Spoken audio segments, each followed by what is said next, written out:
গরিব হয়ে জন্ম নেওয়াটা যেন মস্ত বড় পাপ, ভগবানও যেন তাতে সায় দেয় না।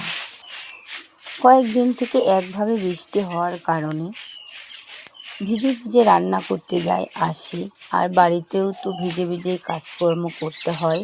মাথায় বৃষ্টির জল পড়েছিল দেখো, আর এমনিতেও কয়েকদিন থেকে জ্বর হচ্ছে, ঠুট দিয়ে একদম জ্বর সুতো বেরিয়ে গেছে। আর আজকে রাত্রে তো প্রচুর জ্বর এসেছে, আর এতটাই জ্বর এসেছিল যে জ্বরে আমি একদম ছটফট করছিলাম, আর এতটাই শরীরটা খারাপ লাগছিল যে ভালো লাগছে না।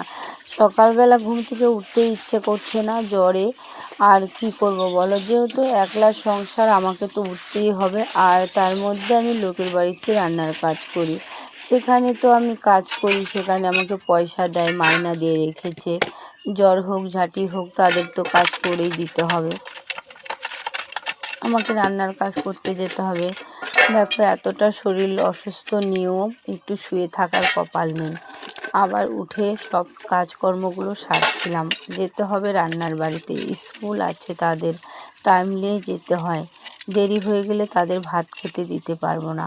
এই ভেবে চিন্তে ওই জ্বর শরীর নিয়ে উঠে কাজকর্ম করতে লাগলাম। তো বন্ধুরা কি বলবো, তোমাদের কাছে কিছু চাওয়ার নেই আমার, তোমাদের সাথে একটাই চাওয়ার, শুধু একটু আমার ভিডিওটা ভালো লাগলে লাইক কমেন্ট করে সাবস্ক্রাইব করে পাশে থেকো। দেখা হচ্ছে